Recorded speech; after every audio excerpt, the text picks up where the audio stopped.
जय हिंद प्रिय विद्यार्थी, स्वागत है आपका आपके अपने यूट्यूब चैनल आरएस क्लासेस में। और आज हम समझने वाले छंद को, जिसके अंतर्गत हम छंद के सामान्य परिचय को समझेंगे। यदि आप स्कूल स्टूडेंट हैं या फिर प्रतियोगी परीक्षा की तैयारी कर रहे हैं तो आपके लिए आज का यह जो वीडियो है काफ़ी ही फायदेमंद होने वाला है। इसीलिए आपसे निवेदन है कि आप वीडियो को बीच में छोड़कर बिल्कुल मत जाइएगा, अंत तक बने रहिए। मगर जो लोग मेरे चैनल पर नए हैं तो आपको पता है आपको करना क्या है। जी हाँ, बिल्कुल सही। आप चैनल को सब्सक्राइब कर दीजिए, ज़्यादा से ज़्यादा लाइक कीजिए, कमेंट्स कीजिए और शेयर करना तो बिल्कुल ना भूलिएगा। चलिए हो जाइए तैयार समझने को छंद। छंद किसे कहते हैं? सामान्य परिचय देख लेते हैं छंद का। छंद शब्द छद धातु से मिलकर बना, ये द के नीचे ना हलंत है, याद रखिए। छंद शब्द छद धातु से मिलकर बना है, जिसका अर्थ क्या होता है? आह्लादित करना या खुश करना। छंद का दूसरा नाम पिंगल भी है। इसका कारण यह है कि छंद शास्त्र के जो आदि प्रणेता है पिंगल ऋषि है, और उन्हीं के नाम पर छंद का दूसरा नाम क्या पड़ा? पिंगल भी पड़ा। छंद का जो सर्वप्रथम जो उल्लेख है वो ऋग्वेद में मिलता है। आप यदि प्रतियोगी परीक्षा दे रहे हैं, कई बार स्कूल परीक्षा में भी वस्तुनिष्ठ प्रश्न के अंतर्गत इनसे प्रश्न किए जाते हैं। प्रश्न इस तरह बनते हैं कि छंद शब्द किस धातु से मिलकर बना है, छंद का अर्थ क्या होता है, छंद का दूसरा नाम क्या है, या छंद के प्रणेता कौन है, या फिर सबसे ज्यादा महत्वपूर्ण प्रश्न, बार बार प्रतियोगी परीक्षा में पूछा जाने वाला ये प्रश्न है कि छंद का सर्वप्रथम उल्लेख कहाँ पर मिलता है। तो यदि आपने इस सामान्य परिचय को ध्यान से देखा है, समझा है, तो आपसे इन सारे सवालों के जवाब भी आसानी से बन जाएंगे। तो मैंने पूरा प्रयास किया आसानी से आपको इसे समझाने का। चलिए आगे समझते हैं हम। छंद किसे कहते हैं? परिभाषा देख लीजिए। काव्य में मात्रा, यति, गति, चरण, गण, तुक आदि नियमों से नियोजित या बंधी हुई रचना छंद कहलाती है, या छंद कहते हैं। ठीक है, किसे कहेंगे छंद? काव्य में मात्रा, यति, गति, चरण, गण, तुक आदि नियमों से नियोजित या बंधी हुई रचना को क्या कहते हैं? छंद कहते हैं। छंद के अंग किसे कहते हैं? छंद के अंग मात्रा, यति, गति, चरण, गण, तुक आदि, ये सब क्या कहलाते हैं? छंद के अंग कहलाते हैं। तो चलिए आज हम क्रमानुसार छंद के अंगों को समझते हैं। बिल्कुल ही आसानी से, सरलता से मैं आपको समझाने का प्रयास करूंगी। समझते हैं। सबसे पहले मात्रा। मात्रा किसे कहते हैं? मात्रा दो प्रकार की होती है। पहला है लघु या ह्रस्व मात्रा, और दूसरा है दीर्घ या गुरु मात्रा। तो सबसे पहले हम समझते हैं लघु या ह्रस्व मात्रा कहते किसे हैं। हम लघु या दीर्घ मात्रा को समझे इसके पहले हमें ये तो पता होना चाहिए कि मात्रा का मतलब क्या होता है ना। सही बात है ना। तो मात्रा किसे कहेंगे? किसी वर्ण या ध्वनि के उच्चारण काल को मात्रा कहते हैं। सामान्य सा अर्थ है कि किसी वर्ण या ध्वनि का जब हम उच्चारण करते हैं उसमें जो समय लगता है उसे हम क्या कहते हैं? मात्रा कहते हैं। अब चलिए हम लघु या ह्रस्व को समझते हैं।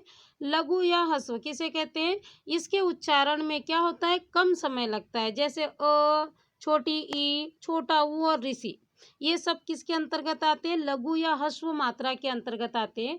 और इसे प्रदर्शित करने के लिए हमेशा आई, या जिसे आप एक डंडा भी कह सकते हैं, जिस तरह आप इसे समझ सकते हैं या याद रख सकते हैं, आप बिल्कुल उसे याद रखिएगा, तो का प्रयोग किया जाता है, और जिसका अर्थ हमेशा क्या माना जाता है? एक माना जाता है।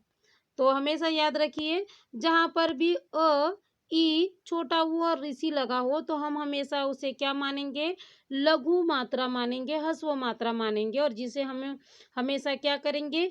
एक गिनेंगे। जैसे उदाहरण के तौर पर आप देखिए, जैसे मैंने यहाँ लिखा है कमल। कमल में आप देख रहे हैं कोई मात्रा नहीं लगी है, इसीलिए ये क्या होगा? लघु होगा। म में भी कोई मात्रा नहीं है, इसीलिए लघु होगा। ल में भी कोई मात्रा नहीं, इसलिए लघु। इस तरह तीन लघु मिलकर कितनी मात्रा बन जाएगी? क्योंकि मैंने पहले ही कहा एक आइया या डंडे का मतलब एक होता है, इसलिए यहाँ कुल कितनी मात्रा होगी? तीन मात्रा होगी। उसी तरह मैंने नयन लिखा है, नयन में भी क्या है? न में कोई मात्रा नहीं है, ना ही य में है, ना ही न में है, इसलिए तीनों में क्या होगा? लघु की मात्रा लगी होगी। और यह तीनों में भी कुल कितनी मात्रा होगी? 3 मात्रा होगी। उसी तरह अमन में भी कोई मात्रा नहीं लगी है, इसलिए हम तीनों को क्या करेंगे, अ, म और न को लघु की मात्रा से प्रदर्शित करेंगे और यहाँ पर भी कुल कितनी होगी, 3 मात्रा हो जाएगी। इसके अतिरिक्त यदि मैं कमल को ल में छोटी की मात्रा कर दूं, कमली कर दूं, तब भी क्या होगा, देखिए क में क्या है, कोई मात्रा नहीं इसलिए लघु होगा, म में कोई मात्रा नहीं इसलिए लघु होगा, मगर ल में मात्रा तो लगी है मगर क्या है, छोटी ही है, इसलिए ये भी क्या होगा, लघु होगा। इस तरह दोबारा भी गिनने पर यहाँ कुल कितनी मात्रा होगी, 3 मात्रा होगी। इसी तरह देखिए ये नयन, नयन में यदि है तो न में मैं छोटों की मात्रा लगा दूं, तब भी वह क्या होगा, न लघु होगा। ल के ऊपर लघु की मात्रा लगी होगी, न के ऊपर माफ कीजिए लघु की मात्रा लगी होगी। यह अकेला है इसीलिए यहाँ पर भी क्या होगा, कोई मात्रा लगी न होने के कारण यह भी लघु होगा। और न भी क्या होगा, बिल्कुल इसमें भी लघु की मात्रा लगी होगी। इस तरह आप देख रहे होंगे कि यदि आपको कोई लघु की मात्रा किस तरह गिनी जाती है या किस तरह पहचानी जाती है, तो आपको बिल्कुल स्पष्ट समझ आ गया होगा कि जहाँ अ, ई, छोटा ऊ और ऋषि लगा होता है, वहाँ पर क्या होता है, हमेशा लघु या ह्रस्व मात्रा होती है। ये और आप जब छंद पढ़ रहे हैं और इसके आगे जब आप मात्रिक छंद पढ़ेंगे तो आपको मात्राओं का ज्ञान होना बहुत आवश्यक है, क्योंकि यदि आपको लघु या दीर्घ मात्रा का ज्ञान नहीं होगा तो आप छंद को, मात्रिक छंद को खास तौर पर आप बिल्कुल नहीं समझ सकते हैं। तो चलिए आगे हम देखते हैं दीर्घ। दीर्घ मात्रा या गुरु जिसे हम कहते हैं, किसे कहते हैं, देखिए जिसके उच्चारण में लघु से दुगना समय लगे उसे दीर्घ मात्रा कहते हैं। आपके घरों में, सबके घर में मोबाइल फोन है या स्टॉप वॉच है, तो आप एक प्रैक्टिकल करके देखिएगा। क्या कि आप अ का उच्चारण कीजिए और उसके बाद आप आ का उच्चारण कीजिए और फिर टाइमिंग देखिए। आप देखेंगे अ का उच्चारण करने के बाद और आ का उच्चारण करने के बाद जो टाइमिंग है उसमें काफी अंतर है। अ से अधिक जो समय है आ के उच्चारण में लगता है, इसीलिए आ हमेशा क्या कहलाएगा, दीर्घ कहलाएगा। ठीक है, तो दीर्घ किसे कहेंगे, जिसके उच्चारण में लघु से दुगना समय लगे वह क्या कहलाती है, दीर्घ मात्रा के अंतर्गत आती है। जैसे आ, बड़ी ई, बड़ा ऊ, ए ओ औ, ये सभी जो मात्रा ये किसके अंतर्गत आएगी, दीर्घ के अंतर्गत आएगी। और इसे प्रदर्शित करने के लिए हम क्या करते हैं, यस से प्रदर्शित करते हैं और जिसका अर्थ क्या माना जाता है, हमेशा 2 माना जाता है। उदाहरण देखिए, हम इसमें दीर्घ की मात्रा को समझने का प्रयास करेंगे। जैसे देखिए दामाद, आप देख रहे हैं दा में क्या है, आ की मात्रा, इसलिए दीर्घ होगा। म में क्या है, आ की मात्रा, इसलिए यहाँ पर भी क्या होगा, दीर्घ होगा। म में कोई माफ कीजिए, द में कोई मात्रा नहीं है इसीलिए यहाँ लघु होगा। और इस तरह कुल कितनी मात्रा बन जाएगी, 5 मात्रा बन जाएगी। उसी तरह देखिए तालाब में, ता में क्या है, आ की मात्रा, इसलिए यहाँ दीर्घ होगा। ल में आ की मात्रा, इसलिए दीर्घ होगा। ब में कोई मात्रा है क्या, बिल्कुल नहीं है, इसलिए यहाँ पर भी क्या होगा, लघु होने के बाद ये कुल कितनी मात्रा हो जाएगी, 5 मात्रा हो जाएगी। उसी तरह जीवन में देखिए, ज में बड़ी की मात्रा है इसलिए क्या होगा, दीर्घ होगा। व में कोई मात्रा नहीं इसलिए लघु होगा। न में भी कोई मात्रा नहीं इसलिए लघु होगा। और इस तरह यहाँ कुल कितनी मात्रा होगी, 4 मात्रा होगी। और मुझे उम्मीद है आपको लघु और दीर्घ जो मात्रा है वो आसानी से समझ आ गई होगी और आप बिल्कुल बता पाएंगे कि किस शब्द में किस मात्रा के जुड़ने पर वह लघु होगा और किस शब्द में किस मात्रा के जुड़ने पर वह दीर्घ होगा। चलिए आगे समझते हैं। यति, यति किसे कहेंगे, काव्य को पढ़ते समय जहाँ थोड़ी देर के लिए रुका जाए उसे हम क्या कहते हैं, यति कहते हैं। जैसे उदाहरण के लिए देखिए, रघुपति राघव राजा राम, मैं यहाँ रुकी, पतित पावन सीताराम। ठीक है, किसे कहेंगे यति, काव्य को पढ़ते समय जहाँ हम थोड़ी देर के लिए रुक रहे हैं, यानी रघुपति राघव राजा राम के पास जो ये अल्प विराम है ना, यह क्या कहलाएगा, यति कहलाएगा। समझ आ गया कि कविता को पढ़ते समय हम जहाँ रुकते हैं थोड़ी देर के लिए वह क्या कहलाती है, यति कहलाती है। गति किसे कहेंगे, काव्य के धारा प्रवाह को गति कहते हैं। ठीक है, गति किसे कहेंगे, काव्य के धारा प्रवाह को गति कहते हैं। जैसे उदाहरण देखिए, रघुपति राघव राजा राम, पतित पावन सीताराम। मैं रघुपति राघव से चली और कहाँ रुकी, सीताराम के पर रुकी, तो यह क्या होगा, रघुपति राघव राजा राम से लेकर पतित पावन सीताराम तक कर, यह क्या कहलाएगा, गति कहलाएगा। और मुझे उम्मीद है आपको आसानी से गति भी समझ आ गया होगा। अगला देखिए चरण। चरण किसे कहेंगे, प्रत्येक कविता चरणों में विभाजित होती है। चरण दो प्रकार के होते हैं, समचरण और विषम चरण। पहले और तीसरे पंक्ति को हम विषम तथा दूसरे और चौथे पंक्ति को हम क्या कहते हैं, समचरण कहते हैं। देखिए जैसे उदाहरण के तौर पर रघुपति राघव राजा राम एक पंक्ति हो गई, पतित पावन सीताराम दूसरी पंक्ति हो गई, ईश्वर अल्लाह तेरो नाम ये तीसरी पंक्ति हुई, सबको सन्मति दे भगवान यह चौथी पंक्ति हो गई। और हमने क्या कहा है, चरण क्या किसे कहते हैं कि प्रत्येक कविता किस में होती है, पंक्तियों में विभाजित होती है, और प्रत्येक पंक्तियां किस में, चरणों में। जैसे रघुपति राघव राजा राम ये जो पंक्ति है ये पहला, ये क्या कहलाएगी, पहला चरण कहलाएगा। पतित पावन सीताराम यह दूसरा चरण कहलाएगा। ईश्वर अल्लाह तेरो नाम यह तीसरा चरण कहलाएगा। और सबको सन्मति दे भगवान यह क्या कहलाएगा, चौथा चरण कहलाएगा। इस तरह पहला और तीसरा यह क्या कहलाएगा, विषम चरण, और दूसरा और चौथा यह क्या कहलाएगा, समचरण कहलाएगा। मुझे उम्मीद है आपको आसानी से चरण भी समझ आ गया होगा। चलिए हम अब गण समझते हैं। गण किसे कहेंगे, तीन वर्णों के मेल को क्या कहते हैं, गण कहते हैं। और ये 8 प्रकार के होते हैं। 8 गण को याद रखना थोड़ा सा मुश्किल होता है, इसीलिए ये जो सूत्र है, यह माता, ये माँ है, ठीक है, यह माता राज भान सलगा, इस सूत्र को याद रखिएगा। और इस सूत्र के माध्यम से ही हम 8 गण को बनाएंगे, ठीक है। तो गण किसे कहेंगे, तीन वर्णों के मेल को गण कहते हैं, 8 प्रकार के होते हैं। और इसे याद रखने के लिए एकदम आसान सा सूत्र है, वह क्या है, यह माता राज भान सलगा। तो चलिए हम देख लेते हैं इस सूत्र के माध्यम से गण बनेगा कैसे। हो जाइए तैयार आप गण को बनाने के लिए मेरे साथ साथ। तो चलिए बनाते हैं हम आज गण।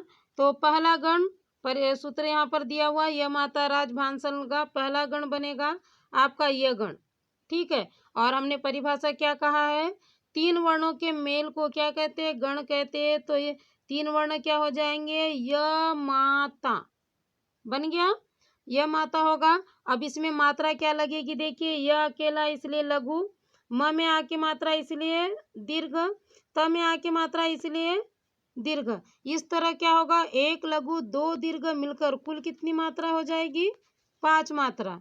समझ आ रहा है ना। अगला समझिए, एक हो गया यह गण, दूसरा अब इसका काम यह का खत्म हो गया। दूसरा गण कौन सा होगा, सोचिए, हाँ जी म गण होगा। म गण जब होगा तो तीनों वर्णों को जोड़ लेंगे, क्या बन जाएगा, ताराज बन जाएगा, माफ कीजिए मातारा बन जाएगा। और मातारा जब बनेगा तो क्या होगा, म में क्या है, आ की मात्रा, इसीलिए क्या होगा, दीर्घ होगा। त में आ की मात्रा, इसीलिए यहाँ पर क्या होगा, दीर्घ होगा।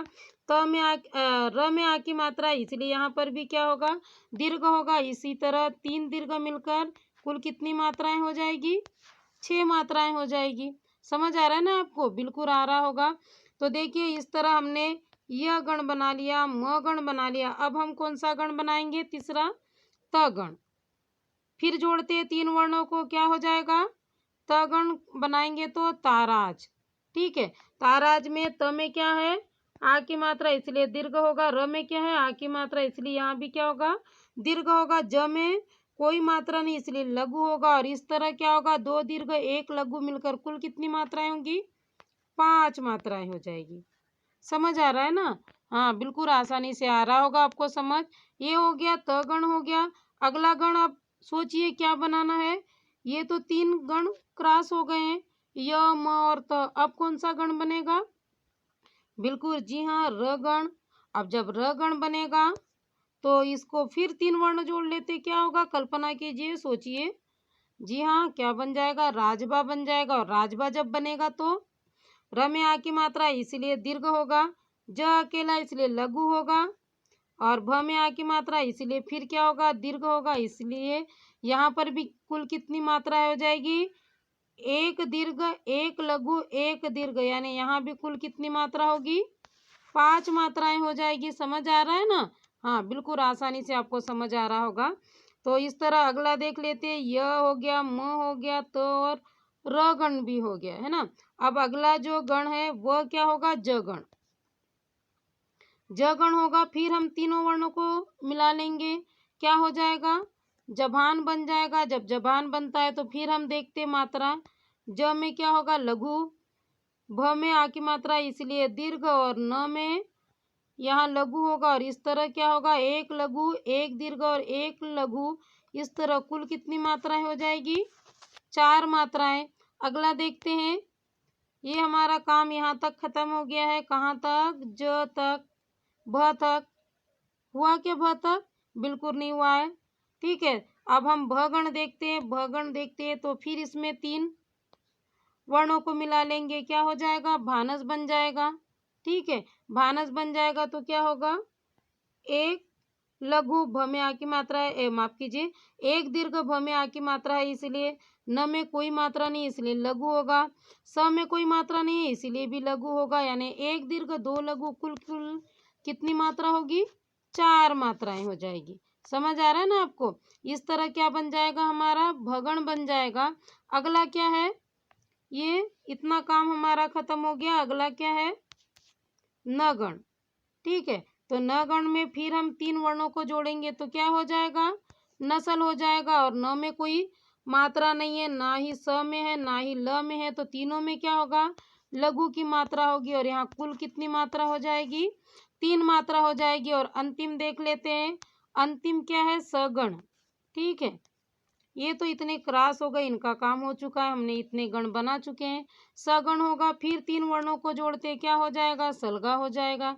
सलगा में फिर हम मात्रा देखते हैं, स में कोई मात्रा नहीं इसलिए लघु होगा, ल में कोई मात्रा नहीं इसलिए लघु होगा, ग में आ की मात्रा इसलिए दीर्घ होगा। इस तरह 2 लघु, 1 दीर्घ मिलकर कुल कितनी मात्रा होगी? 4 मात्रा हो जाएगी। और मुझे उम्मीद है अब आपको गण बनाते आसानी से आ रहा होगा। अब एक सवाल आपके दिमाग में आ रहा है क्या? कि आप बोलेंगे कि मैम आपने तो 8 गण बोले और 8 यहाँ वर्णों का प्रयोग भी कर लिए, मगर कुल यहाँ तो 10 वर्ण है, तो ल और ग का करना क्या है? आ रहा है कुछ इस तरह दिमाग में कि य से लेके स तक तो आपने प्रयोग कर लिया, ल और ग का करे क्या? ऐसा कुछ दिमाग में आ रहा है तो बिल्कुल सही आ रहा है बाबा। और ल और ग का भी उपयोग है, मैं आपको बता दूं। ल का मतलब होता है लघु, और ग का मतलब होता है गुरु। ठीक है, अब समझ आ गया ना? अब आपको मुझसे कोई शिकवा शिकायत नहीं है, बिल्कुल नहीं होगी। अब आपको ये सूत्र भी समझ आ गया होगा, 8 गण भी बनाते आ रहे होंगे। और यदि कोई आपको पूछे कि अंत में इस सूत्र में ल और ग क्यों जुड़ा है, तो आप बता पाएंगे कि ल और ग क्यों जुड़ा है। चलिए आगे समझते हैं। अगला है तुक। तुक किसे कहेंगे? कविता के अंत में आने वाले समान वर्णों को हम क्या कहते हैं? तुक कहते हैं। ठीक है, यानी जिन कविता में अंत में क्या होता है? समान वर्णों का प्रयोग होता है, उसे हम क्या कहते हैं? तुक कहते हैं। जैसे वही वाला उदाहरण देखिए, रघुपति राघव राजा राम, अंत में म आया, इसमें पतित पावन सीताराम, इसमें भी म आ रहा है। ईश्वर अल्लाह तेरो नाम, देखिए यहाँ पर भी म आ रहा है। सबको सन्मति दे भगवान, इसमें क्या हो रहा है? उच्चारण समान आ रहा है। तो कविता में क्या होता है? जहाँ समान वर्णों का या उच्चारण का प्रयोग होता है, वह क्या कहलाती है? तुकांत कविता कहलाती है। और अंत में समान वर्ण होने के कारण हम उसे क्या कहते हैं? तुक कहते हैं। और जिन कविता में समान वर्ण नहीं होते, उसे अतुकांत कविता कहते हैं, याद रखिएगा। जिन कविता में समान वर्ण नहीं होते उसे अतुकांत, और जिसमें समान वर्ण होते हैं उसे क्या कहते हैं? तुकांत कविता कहते हैं। और समान वर्णों को हम क्या कहते हैं? तुक कहते हैं।